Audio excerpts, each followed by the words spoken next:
Today, I want to talk to you about a concept that is both beautiful and deeply misunderstood. Non-resistance. You have probably heard the phrase, go with the flow. It sounds freeing, it sounds simple, but in practice, it often gets twisted. Like many people confuse going with the flow with being passive, with surrendering all control, with allowing life to just throw anything at you, even if it harms you. But the truth is, non-resistance is not about becoming a doormat. It's not about giving up. It's about learning to work with life rather than against it. And that's what we are going to explore today.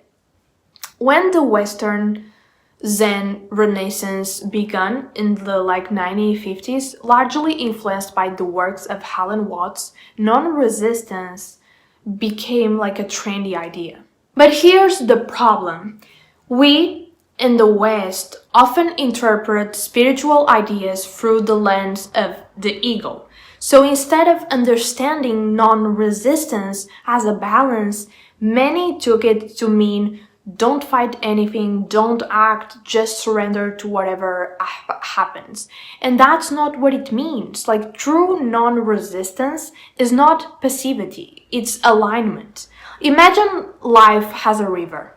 You are in a boat. If you try to row against the current, you will exhaust yourself and the river will always win. But if you simply drop the oars and do nothing, you might drift into rocks, rapids, or even go over a waterfall. Non-resistance is not about fighting the river, nor is it about abandoning your direction. It's about steering wisely with the current. It's about using your energy in harmony with life's flow. So why do so many of us get this wrong? Because our ego wants extremes.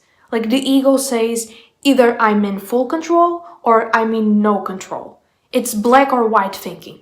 But non-resistance is about the gray area, like the middle path. It's about discernment, knowing when to act and when to release.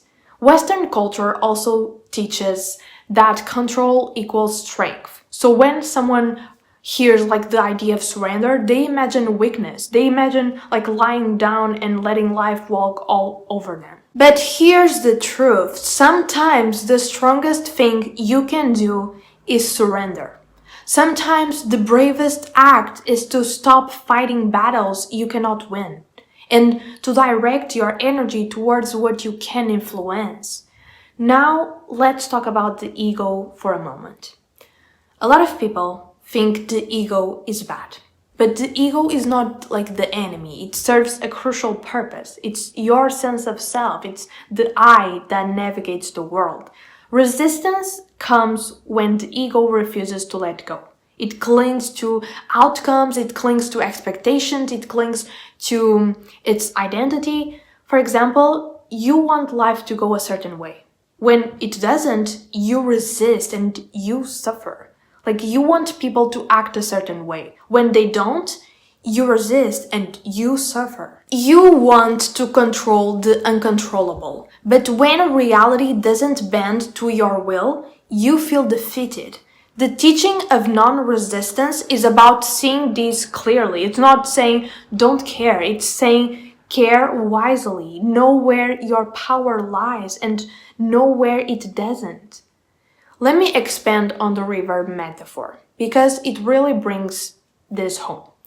Imagine you are steering a ship. The river is the current of life, bigger, stronger, and beyond your control. Now you can do three things. Fight the current, try to force your way upstream. This is exhausting and you will never win. Second, drop the wheel and let the river carry you whatever, even if it means smashing into rocks. This is passivity. Steer with the current. Align your boat so you move with the river, but with direction, with awareness, with intention. This third path is non-resistance. You are not abandoning control, you are using it more wisely. You are not forcing outcomes, you are aligning with what life is already doing.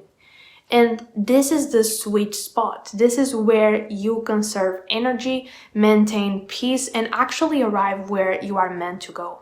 Now let's talk about what this looks like in daily life. Step 1, awareness. Okay, notice when you are resisting and ask yourself, am I trying to control something I can't? Am I exhausting myself fighting reality? Am I attaching to an expectation instead of dealing with what is? Step 2, acceptance. Okay, this doesn't mean liking the situation or agreeing with it. It means seeing it clearly. You can't work with reality until you accept it for what it is. Step 3, discernment. Okay, ask yourself, what is within my control here? What action can I take that aligns with the current? Where can I let go without abandoning myself? Step 4, gentle action. Take the step that feels aligned. Steer the ship, but with the current, not against it. For example, in relationships, non-resistance doesn't mean tolerating abuse or mistreatment. It means accepting who someone is. And if they are not aligned with your well-being, choosing to walk away. At work, non-resistance doesn't mean never striving for more. It means understanding the process and being patient with timing and not letting setbacks break your spirit. In personal growth, non-resistance doesn't mean ignoring your flaws. It means acknowledging them with compassion while also choosing practices that help you grow. Here's the paradox. Non-resistance often looks like weakness on the outside. People may say, oh, you are just letting it go, you are not fighting hard enough. But non-resistance is not weakness, it's wisdom. It takes enormous strength to release what you cannot control. It takes courage to stop forcing and to trust the flow of life. Because the truth is, the current is always more powerful than you. You can exhaust yourself fighting it, or you can learn to dance with it. So let's return to our question. What's the difference between going with the flow and becoming a doormat? The difference is intention. A doormat surrenders out of fear, out of helplessness. Non-resistance is a conscious choice. It is surrender with awareness. You are not saying, life, do whatever you want to me. You are saying, I choose to align myself with what is real, and I choose to direct my energy where it actually matters. That's the philosophy of non-resistance. Not passivity, not laziness, but wisdom, strength, and alignment. So my friends, the next time you find yourself resisting something in life, ask yourself, am I fighting the current? Am I dropping the oars? Or am I steering with the flow? Because that choice, that awareness is the heart of true non-resistance. And this was the message of today. I hope you enjoyed this video. Don't forget to subscribe, like, and comment. And that's it. I see you in the next video. Bye!